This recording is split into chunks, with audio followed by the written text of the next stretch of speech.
Welcome to The Explainer. Today, we're doing something a little different. We're not just looking at history, we are cracking open the private journal of a Roman emperor. Why? Because inside there's a blueprint, a timeless guide to building an absolutely unbreakable mind, especially for the kind of chaos we all face today. So let's start with the absolute bedrock of Stoic thinking.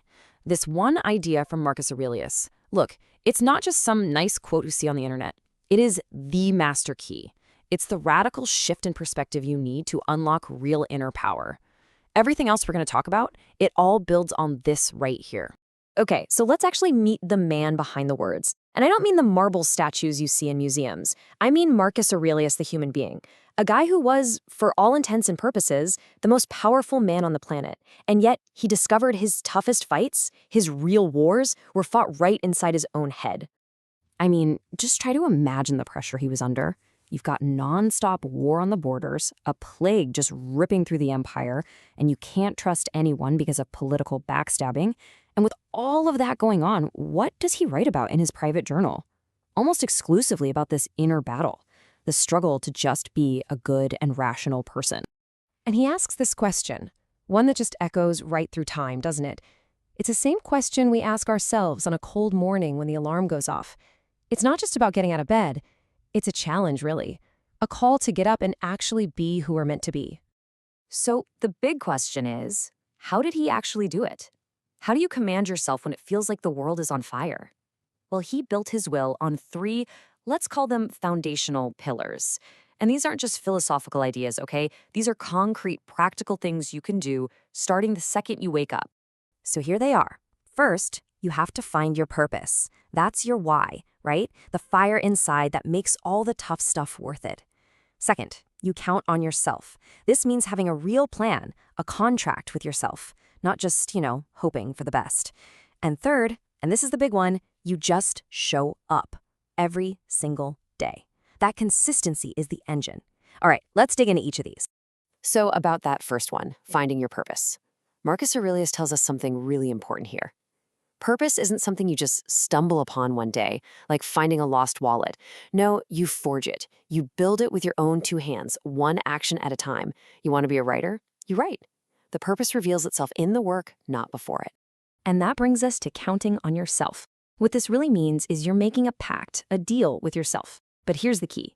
You're not promising to achieve some huge, far-off goal. Nope.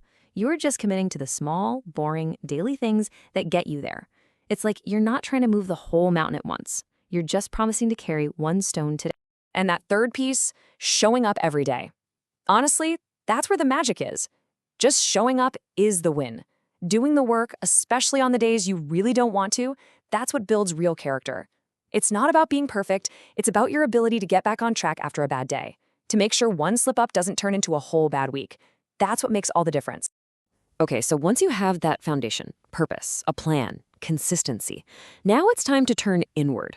We're going to talk about how to build what I like to call a mental fortress. A mind that's unshakable, one that can handle whatever life throws at it. Hardship, distractions, all the chaos of the world. These next three ideas, they represent a really deep shift in how you see things. We're moving away from just what you do, and we're getting into how you think. This is all about training your spirit, about taking complete control of your inner world. First step is something that sounds a little crazy. Practice voluntary hardship. Think of it like a vaccine against adversity. You take a cold shower. You skipped a meal now and then. Maybe you sleep on the floor one night. By choosing to face these small discomforts, you're basically teaching yourself, hey, I can handle this.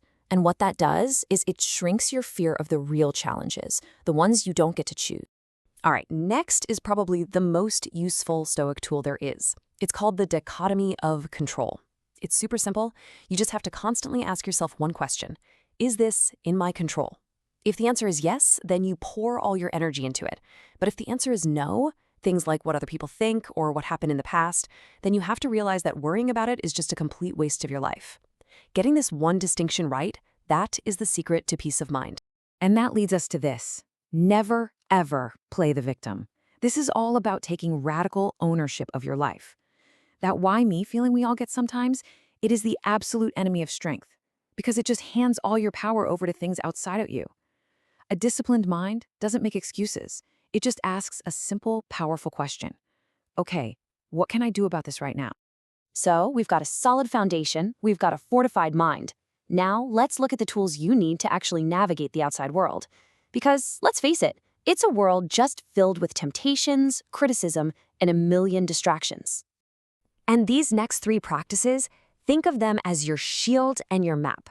They're what's going to help you stay focused on the important stuff, protect your sanity from all the noise, and maybe most importantly, speed up your progress by learning from people who've already figured this stuff out. You can almost hear Marcus scoffing when he asks this. At its core, discipline is just the art of saying no to what you want right now so you can get what you really want later. It's a simple choice, the temporary buzz of instant gratification or the deep, lasting satisfaction of making real progress. Here's a hard truth. Whenever you try to do something meaningful, you're gonna attract critics. Naysayers will come out of the woodwork.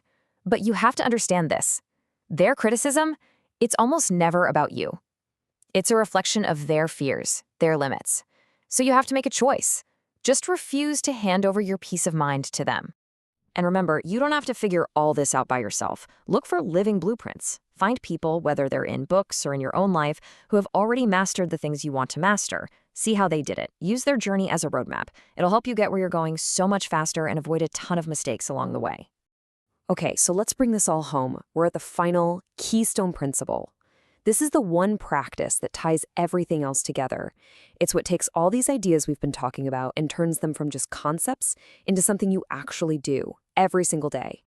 So what is it? At the end of every day, you have to put your own soul on trial.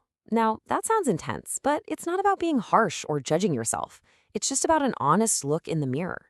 This daily review, it's the ultimate tool for making sure that you are consciously, deliberately shaping the person you want to become. And here's how you do it. It's a simple ritual, but it is so powerful. Every evening, just ask yourself these three questions. And the key is to be brutally honest, but without any shame. What this does is it creates this incredible feedback loop for getting just a little bit better every single day. But there is a really crucial detail here, and you can't forget this part. The point of this is not to beat yourself up. Shame doesn't work. It just makes you want to avoid things and procrastinate. The thing that actually fuels progress is self-compassion. It's about looking at where you messed up, forgiving yourself for it, and then just deciding to be a little better tomorrow.